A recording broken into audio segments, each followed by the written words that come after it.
കേരളം നിയമസഭാ തെരഞ്ഞെടുപ്പ് പ്രക്രിയയുടെ അന്തിമഘട്ടത്തിനു വേണ്ടി ആകാംക്ഷയോടുള്ള കാത്തിരിപ്പിലാണ്.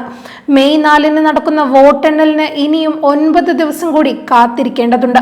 അത് ആകാംക്ഷാഭരിതമായ കാത്തിരിപ്പാണെങ്കിലും വിരസമായ ഒന്നാണ്. സർക്കസ് പ്രകടനങ്ങളുടെ അവസാന ഇടവേളയിൽ കാണികളുടെ വിരസതയകറ്റാൻ ജോക്കർ സംഘങ്ങൾ നടത്തുന്ന പ്രകടനത്തെ അനുസ്മരിപ്പിച്ചുകൊണ്ട് കോൺഗ്രസ് പാളയം പതിവ് വിസ്മയങ്ങളുമായി രംഗത്തുണ്ടെന്നത് പൊതുജനങ്ങൾക്ക് ഏറെ കൗതുകവും ഹാസ്യവും പകർന്നു നൽകുന്നു. തെരഞ്ഞെടുപ്പിൽ വിസ്മയങ്ങളുടെ പരമ്പര തന്നെ പ്രതിപക്ഷ നേതാവ് വാഗ്ദാനം ചെയ്തപ്പോൾ ഇത്രത്തോളം വിസ്മയകരമാകുമെന്ന് ആരും പ്രതീക്ഷിച്ചിട്ടുണ്ടാവില്ല. തെരഞ്ഞെടുപ്പിൽ ഇടതുപക്ഷ ജനാധിപത്യ മുന്നണിയെ നേരിടാൻ ഐക്യ ജനാധിപത്യ മുന്നണി ഒറ്റക്കെട്ടായി ഒരു ടീമായി പ്രവർത്തിക്കുമെന്ന് പ്രതിപക്ഷ നേതാവ് പറഞ്ഞിരുന്നു. പോളിംഗ് കഴിയും വരെ അത്തരം ഒരു പ്രതീതി സൃഷ്ടിക്കുന്നതിന് കഴിഞ്ഞിരുന്നുവെന്നും പറയാം. പോളിംഗ് കഴിഞ്ഞതോടെ UDF-ലെയും അവരെ പിന്തുണയ്ക്കുന്ന മാധ്യമങ്ങളിലെയും വിശകലന വിദഗ്ധർ ചാനലുകളുടെ ന്യൂസ് റൂമുകളിൽ അണിനിരക്കുകയായി. 100-ൽ കുറയാത്ത സീറ്റുകളുമായി UDF അധികാരത്തിലെത്തുമെന്നതിൽ അവരിൽ ഏറെ പേർക്കും സംശയമേ ഉണ്ടായിരുന്നില്ല.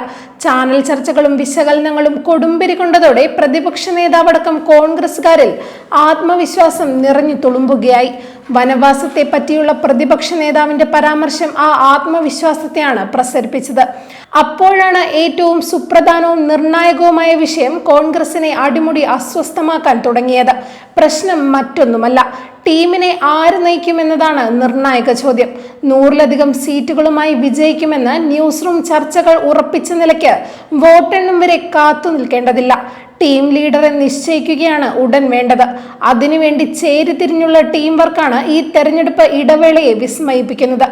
UDF രൂപീകരിക്കുന്ന സർക്കാരിനെ മുഖ്യമന്ത്രിയായി നയിക്കേണ്ടത് പ്രതിപക്ഷ നേതാവ് VD സതീശനായിരിക്കണമെന്ന് മുന്നണിയുടെ എറണാകുളം മണ്ഡലത്തിലെ സ്ഥാനാർത്ഥി മുഹമ്മദ് ഷിയാസിന് സംശയമേ ഉണ്ടായിരുന്നില്ല. ഷിയാസിനെ കുറ്റം പറയാനാവില്ല. തനിക്ക് സീറ്റ് ഉറപ്പാക്കിയ നേതാവിനോടുള്ള ഉപകാര സ്മരണ ഇതിനേക്കാൾ ഭംഗിയായി മറ്റെങ്ങനെയാണ് പ്രകടിപ്പിക്കാനാവുക? തുടർന്നു വന്നത് പൂരം വെടിക്കെട്ടിനെ അനുസ്മരിപ്പിക്കുന്ന കൂട്ടപ്പൊരിച്ചിലാണ്. മുണ്ടത്തിക്കോട് ദുരന്തത്തെ തുടർന്ന് തൃശൂർ പൂരം വെടിക്കെട്ട് വേണ്ടെന്ന് വെച്ചെങ്കിലും ജനങ്ങൾക്ക് വിസ്മയ കാഴ്ച ഒരുക്കാൻ കോൺഗ്രസ് രംഗത്തുണ്ടല്ലോ എന്നത് പെരുത്ത് ആശ്വാസം. രമേശ് ചെന്നിത്തലയെ മുഖ്യമന്ത്രിയാക്കാൻ കച്ചകെട്ടിയിറങ്ങിയ K.സുധാകരൻ ഇരുട്ടി വെളുക്കും മുൻപേ KC വേണുഗോപാലിന് വേണ്ടി അംഗത്തിറങ്ങിയ ട്വിസ്റ്റ് മറ്റൊരു വിസ്മയം. തുടർന്നുള്ള പോരാട്ട വിസ്മയങ്ങൾ സമൂഹ മാധ്യമ പേജുകളിൽ നിന്നും പുറത്തു കടന്ന ഡോക്യുമെന്ററികളായും അവനവൻ വാഴ്ത്തലുകളായി പുസ്തക രൂപത്തിലും മലയാളികളെ ഒന്നാകെ വിസ്മയിപ്പിക്കുകയാണ്. ഇത്തരം വിസ്മയങ്ങൾ കോൺഗ്രസിൽ മാത്രമായി ഒതുങ്ങുന്നില്ല. മുന്നണിയുടെ ടീം സ്പിരിറ്റിന് അനുയോജ്യമായ പ്രകടനത്തിൽ ഒട്ടും പിന്നിലാകരുതെന്ന വാശിയിലാണ് മുസ്ലിം ലീഗ്. മുഖ്യമന്ത്രി പദത്തിന് അവകാശവാദം ഉന്നയിക്കാനുള്ള കരുത്തും പാരമ്പര്യവും തങ്ങൾക്കുണ്ടെന്ന കാര്യത്തിൽ PMA സലാമടക്കം ലീഗിലാർക്കും സംശയമില്ല. എളിമ കൊണ്ടത് ആവശ്യപ്പെടുന്നില്ലെന്ന് മാത്രം. ഉപമുഖ്യമന്ത്രി സ്ഥാനത്തിന് കുഞ്ഞാലിക്കുട്ടിയോളം യോഗ്യൻ ലീഗിൽ മറ്റാരുമില്ലെങ്കിലും അത് തങ്ങൾ ചോദിച്ചു വാങ്ങില്ലെന്ന വാശിയിലാണ് അവിടെ ഒരു കൂട്ടർ.